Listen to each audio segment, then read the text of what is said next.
Olá, começa mais um bate-papo jurídico pela sua Local TV, canal 25 da NET. Esta semana, 2 novos assuntos serão abordados por nós. Olá, David, seja bem-vindo de volta ao bate-papo jurídico. Olá, doutora Simila, obrigado. E você, telespectador, tem alguma dúvida sobre seus direitos? Mande pra gente, que nos próximos programas abordaremos o tema. Qual o tema de hoje, doutora Simila?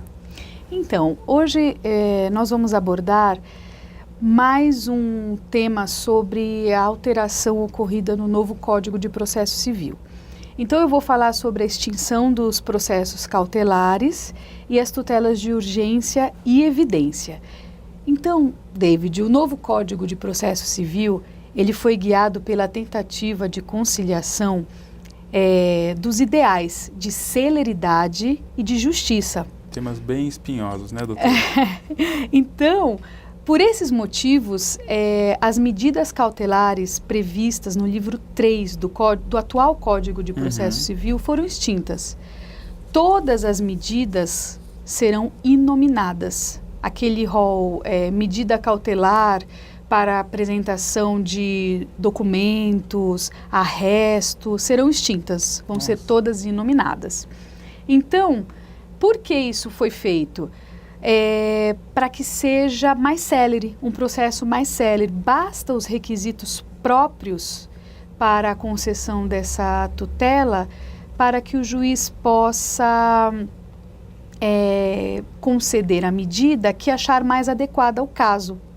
Vai ser bem célere mesmo, né?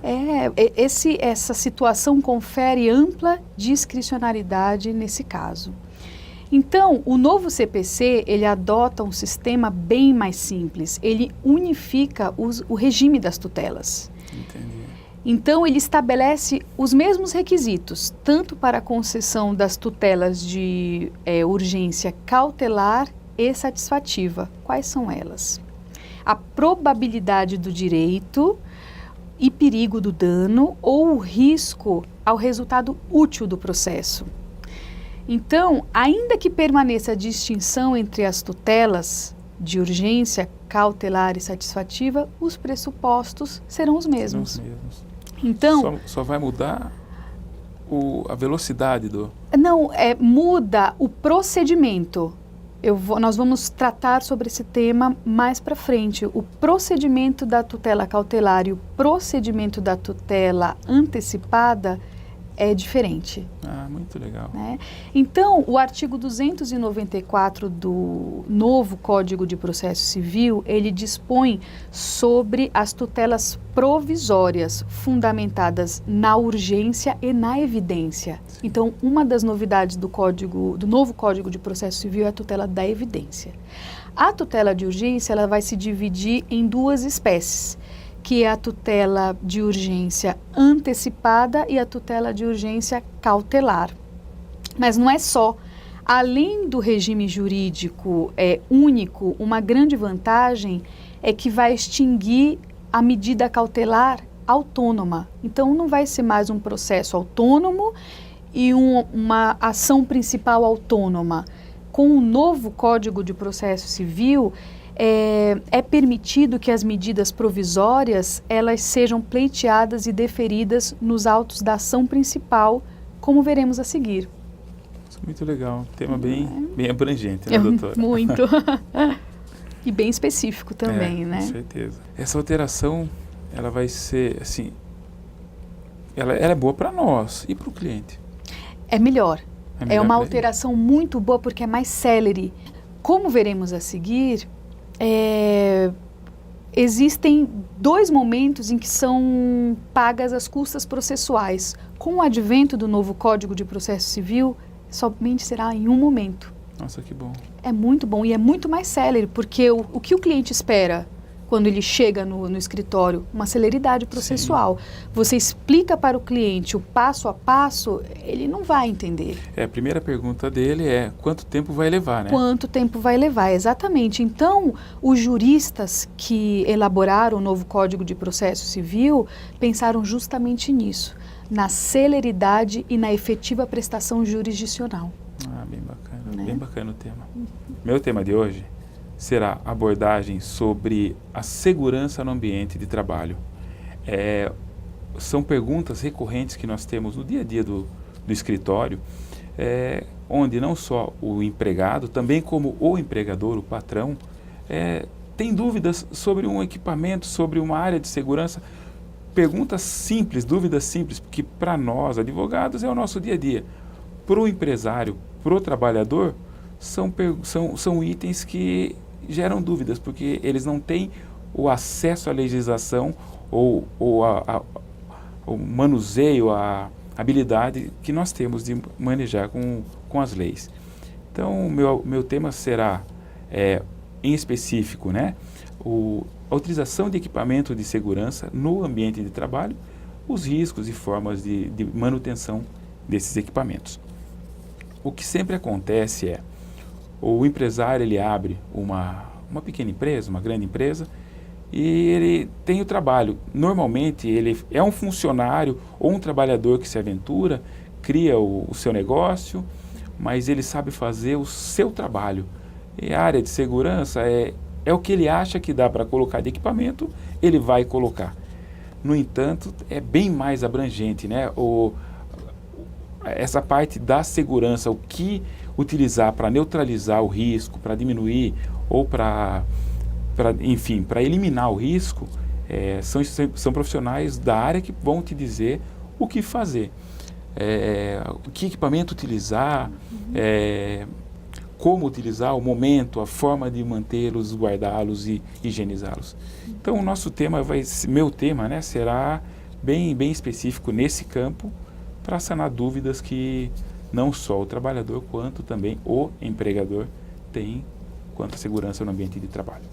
Muitas vezes também, David, a empresa sofre uma fiscalização e, sem saber o que fazer, pode até levar uma sanção por multas por não colocar no ambiente de trabalho esses equipamentos, por desconhecimento. Sim, por falta de informação mesmo, né? E são atos, são atitudes do empregador, né, do patrão, que a priori ele gastará um pouquinho para apuração desses equipamentos, mas evitará lá na frente indenizações que custarão bem mais caro do que anos de compra de equipamentos. Sem contar a finalidade social também da empresa, né, doutora? Exatamente. Eu tenho um funcionário sadio, trabalhando, que entrou sadio, o bem-estar dele da empresa conta muito, ao invés de deixar uma pessoa que entrou sadia e sair do ambiente de trabalho mutilada ou sem algum dos movimentos. Exatamente. Então, o tema vai ser bem específico mesmo, para abordar, para tentar ajudar os colegas, os telespectadores, quanto a sanar essas dúvidas existentes. No próximo bloco, iremos responder as perguntas enviadas por e-mail pelos internautas.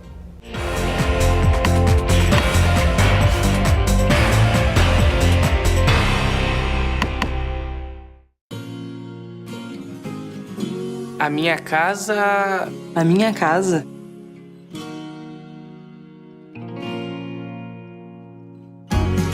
A minha casa tem que ter alegria.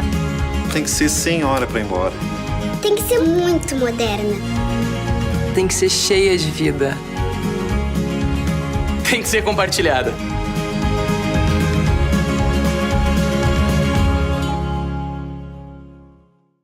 Bem-vindo ao UP. O mundo que você quer começa no lugar onde você vive. Em um loteamento residencial inovador, o melhor da tecnologia, da arquitetura e da sustentabilidade, para você e sua família viverem com qualidade e modernidade. No UP, todas as áreas comuns têm inovações exclusivas. Tudo isso aqui na rodovia João Leme dos Santos, a 5 minutos do Parque Campolim. Deu o up que faltava na sua vida. UP, o futuro começa aqui.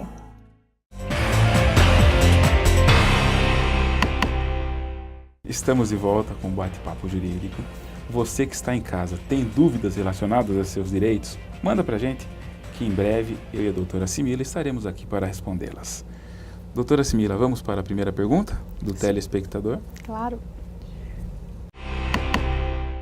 O que é tutela de urgência e quais os requisitos para a sua concessão no novo Código Civil, doutora? Bom, A tutela de urgência, ela é um mecanismo utilizado para solucionar uma emergência que necessita de uma decisão rápida. Então, o novo Código de Processo Civil, ele prevê o cabimento da tutela de urgência, seja em caráter de tutela antecipada ou seja em caráter cautelar. Então, o artigo 273 do atual Código de Processo Civil dispõe sobre os requisitos para a concessão da tutela antecipada parcialmente ou totalmente. Quais são esses requisitos? A prova inequívoca e a verossimilhança das alegações. Então, o novo Código de Processo Civil, ele afasta esses requisitos e dispõe sobre outros novos requisitos para a obtenção da tutela provisória. Quais são eles? A probabilidade do direito.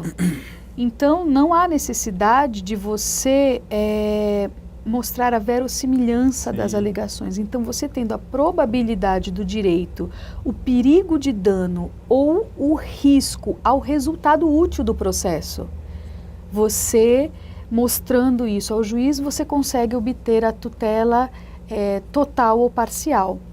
Então, agilizando o processo dessa maneira. Então, essa é uma das inovações do novo Código de Processo Civil. Para a concessão da tutela de urgência, seja ela antecipada ou cautelar, o juiz ele pode exigir uma caução real ou fidejussória, para que a parte que, se porventura for lesada no decorrer do processo, possa reverter a seu favor. Agora, se a pessoa for hipossuficiente comprovar isso nos autos, o juiz pode afastar a caução real ou fidejussória. Nesse caso da hipossuficiência, qual seria a prova mais simples para... Uma declaração de pobreza firmada de próprio punho pela parte, já cumpre um dos requisitos da lei para que possa ser decretada a hipossuficiência da parte. Agora, normalmente os juízes também estão pedindo a declaração do imposto de renda, para que a pessoa possa comprovar a hipossuficiência no processo. Vamos para a segunda pergunta? Ok. Qual a diferença entre o procedimento da tutela de urgência antecipada e a tutela de urgência cautelar? Bom, o novo Código de Processo Civil, ele dispõe sobre o procedimento da tutela de urgência antecipada no seu artigo 303. Então, como eu já havia falado anteriormente, os pressupostos são os mesmos. Então, a petição inicial para você obter a tutela de urgência antecipada, ela pode limitar-se ao requerimento da tutela antecipada e a indicação do pedido de tutela final. O advogado deverá expor a lide e o direito que se busca, a probabilidade do direito que se busca realizar, o perigo do dano e o risco ao resultado útil do processo. Sim. Então, concedida a tutela de urgência antecipada, o autor ele deverá emendar a petição inicial, complementando a sua argumentação e juntando novos documentos, se houver, tudo isso no prazo de 15 dias. Então, o juiz concedeu a tutela antecipada, ele emenda a inicial com novos documentos no prazo de 15 dias. O réu será citado e intimado para o comparecimento à audiência de conciliação. Restando infrutífera essa audiência de conciliação, inicia-se o prazo para contestação, que são 15 dias. E se o réu não comparecer nessa audiência de conciliação? Ele é obrigado a comparecer sob pena de ato atentatório à dignidade de justiça e aplicação de multa. Entendi. Então, esse também é uma novidade do Código de Processo Civil. Então, esse aditamento, como eu havia falado, ele será realizado sem o pagamento de novas custas, e que é mais uma novidade do Código de Processo Civil, e não sendo realizado esse aditamento no prazo de 15 dias, o processo será extinto sem resolução de mérito.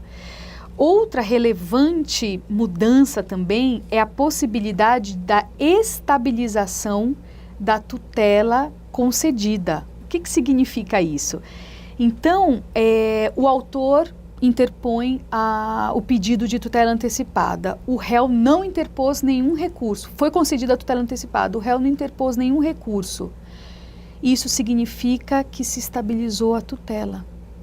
Então, os efeitos dela já permanecem. Então, isso autoriza a extinção do processo. Nossa, que bom. O aditamento, ele será realizado sem o pagamento das custas. Essa é mais uma inovação também no novo Código de Processo Civil. E se o autor não realizar o aditamento no prazo de 15 dias, o processo se extingue sem a resolução do mérito. Muito bom, doutora. Ok? E definitiva fica a decisão. Exatamente. Vai acelerar bastante. Vai. O procedimento da tutela de urgência cautelar, ela está prevista no artigo 305 do novo Código de Processo Civil. Os pressupostos são os mesmos. A probabilidade do direito deverá ser apresentada na petição inicial, o perigo do dano ou o risco ao resultado útil do processo. A diferença está no prazo. Então, o réu será citado para contestar o pedido inicial e indicar as provas que pretende produzir. Tudo isso no prazo de 5 dias. De 5 dias. Não sendo contestado, presumir-se-ão aceitos como ocorrido. Efetivada a tutela cautelar, o autor ele tem o prazo de 30 dias para formular o pedido principal. Não há mais a necessidade dele interpor um processo principal autônomo. Então, esse pedido deverá ser realizado no prazo de 30 dias sem o pagamento de novas custas processuais. Então, é mais uma novidade também para acelerar o processo. Essa é uma boa novidade, né, doutora? Vamos para a próxima pergunta, doutora? Ok. Essa é bem curtinha. Ok. O internauta foi bem sucinto na pergunta. O que é tutela da evidência? Bom, a tutela da evidência, ela não está prevista atualmente no nosso atual Código de Processo Civil. Ela é uma construção doutrinária e jurisprudencial que tem como fundamento o artigo 273, parágrafo 6º e artigo 303 e 304. Então, a tutela da evidência, ela estará prevista no novo Código de Processo Civil, no artigo 311. E ela, como o próprio nome diz, o direito tem que estar evidente, tem que saltar aos olhos do juiz para que ele possa deferir. Ela tem lugar quando é demonstrado direito em juízo, através de provas robustas e incontestáveis, não necessitando de dilação probatória em face da prova cabal apresentada na inicial. Então, o artigo 311, ele prevê alguns requisitos para que seja concedida essa tutela da evidência. Eu vou dar um exemplo. Por exemplo, o réu, ele não contesta o pedido do autor em relação a que ele deve R$100, mas ele nada faz para pagar esses R$100. Continua protelando o processo, contesta o feito e diz que não deve os outros R$200. Então, ele não paga o autor e continua mantendo o processo, interpondo recursos, protelando o processo. Então, o que o autor pode fazer? O autor faz um requerimento ao juiz para que ele possa antecipar os efeitos dessa tutela que não foi contestada pelo réu, por exemplo. Então, ele pode... Mas uma prova maior, mais robusta que essa, não tem, né? Não tem. Então, quando ficar caracterizado o abuso do direito de defesa com atos protelatórios. Por exemplo, o réu ele não comparece às audiências, ele oculta provas, ele simula doenças, ele não atende diligências. O juiz, através desses fatos, ele pode decretar sim a tutela antecipada com base na evidência. No próximo bloco, continuaremos a responder as perguntas dos internautas.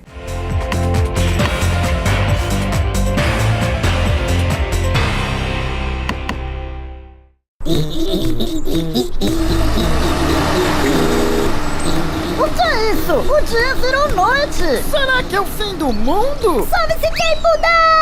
Ai, ai, ai! De novo isso, suas bobas! É a Premodiza que chegou! É hora de diversão! A Premodiza transforma rapidamente seu sonho em realidade. Premodiza, grande nos detalhes. Premodiza! A Lux Iluminação. Uma loja completa, do clássico ao moderno. Tudo para a iluminação da sua casa ou empresa. Equipe de profissionais para desenvolver o melhor projeto e atendimento técnico para os arquitetos. A Lux Iluminação, a sua melhor opção em iluminação. Avenida Caribe 400 no Campolim.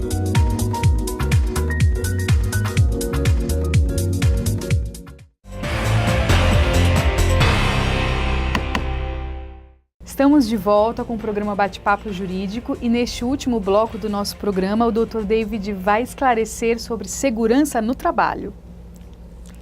Vamos para a primeira pergunta, David? Sim, doutora. Tenho uma empresa. Como faço para saber qual equipamento de segurança individual correto para cada tipo de trabalho?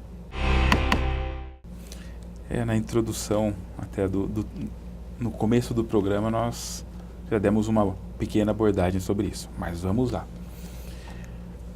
Como já dito, o empresário deu início às suas atividades, não sabe o que fazer para se prevenir, para pôr uma segurança naquele ambiente. Quem tem responsabilidade para fazer isso, quem tem capacidade técnica, seria o grupo de segurança, o SESMIT da empresa, e o engenheiro, o técnico de segurança, ou seja, pessoas contratadas que conhecem da área, técnicos e profissionais da área.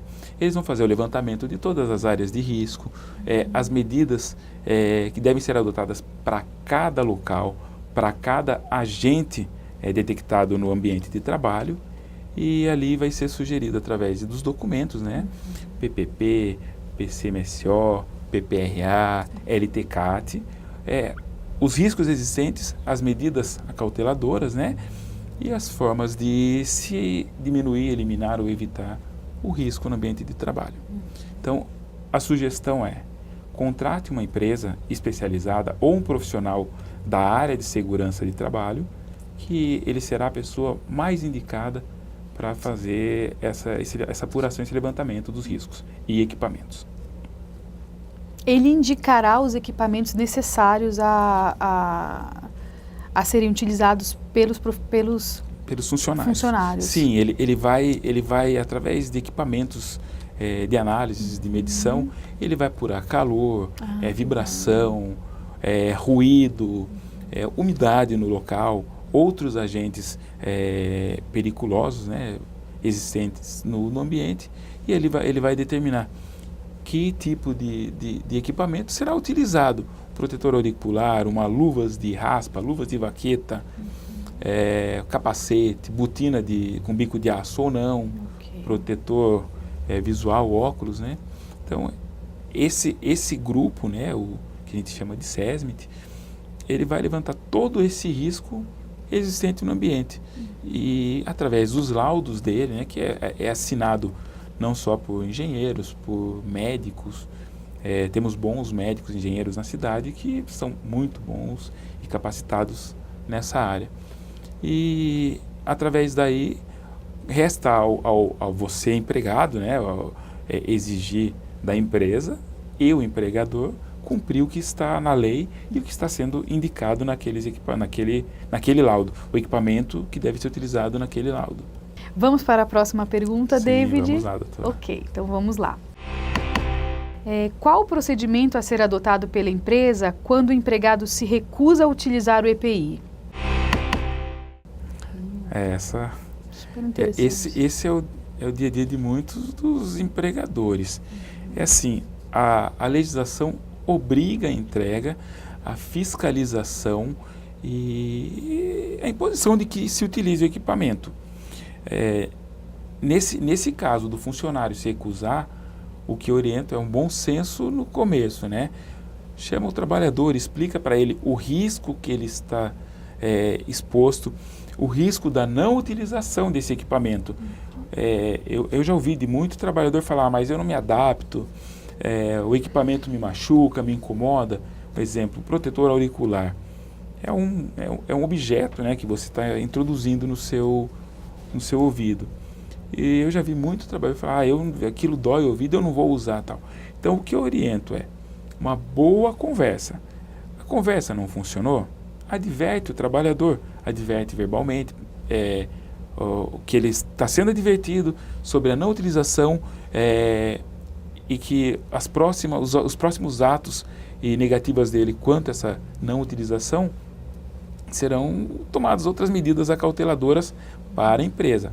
O porquê, repita-se, é uma obrigação via legislação que a empresa deve fornecer e obrigar e controlar a utilização fiscalizar a utilização desses equipamentos. Sim. Então, se ela não fizer isso, ela será punida. Minha orientação, então, para você, empresário, cobre também do funcionário. Se ele não assinou, adverte, então, verbalmente. Não funcionou, adverte por escrito. Veja qual está sendo a negativa dele, né? E se mesmo assim não funcionou, demissão. Ok. É o que resta. Vamos para a próxima pergunta? Vamos lá, doutora. Então vamos lá. Trabalho numa empresa que não fornece equipamento de proteção individual e coletiva. O que devo fazer? Aí é o inverso, né? Um fornece e o trabalhador não quer assinar. Esse aqui o trabalhador quer o equipamento e a empresa não fornece. Bom, a sugestão inicial o trabalhador procure o grupo de CIPA, né? O comitê da CIPA formado dentro de cada empresa. Se a empresa tiver, leve até esse comitê. Se funcionar, a CIPA ela tem obrigação também a obrigação da CIPA né? De cuidar dessa área, colocando para o empregador, para o patrão, o risco e a necessidade daquilo ser cumprido, daquela norma ser cumprida. Se não funcionar com a CIPA, vá até seu sindicato. O sindicato é um agente fiscalizador ferrenho. Ele também vai nos seus jornais, vai através de reuniões com o empregador, cobrar a utilização desse equipamento. Ou até mais extremo, promover ações contra a empresa, efetuar denúncias contra a empresa quanto ao desrespeito com a saúde do trabalhador. Em terceiro, se não funcionou com o sindicato, procura o Ministério do Trabalho. Faz a denúncia, eles vão fiscalizar a empresa, vai um auditor do trabalho na empresa e levantar a entrega de equipamentos. Só que aí, para a empresa, acho que aí se torna um pouco pior, que ele não vai só para ver aquilo, ele vai também fazer um levantamento geral dentro da empresa. Livro de registro, vai pedir por amostragem equipamentos, fichas de registro. Então, para a empresa, acho que seria o extremo. E para você, trabalhador, é uma forma de se proteger e exigir que os direitos sejam cumpridos. Ok, David. Infelizmente, nosso tempo terminou. Então, agradeço a tua companhia e espero vê-lo no próximo programa. Eu que agradeço a excelente companhia da doutora também. Obrigada. Espero contar com a sua presença no próximo. E você, telespectador, nos acompanhe, nos siga, fique com a gente. Tchau, tchau. Tchau, obrigada. Até a próxima.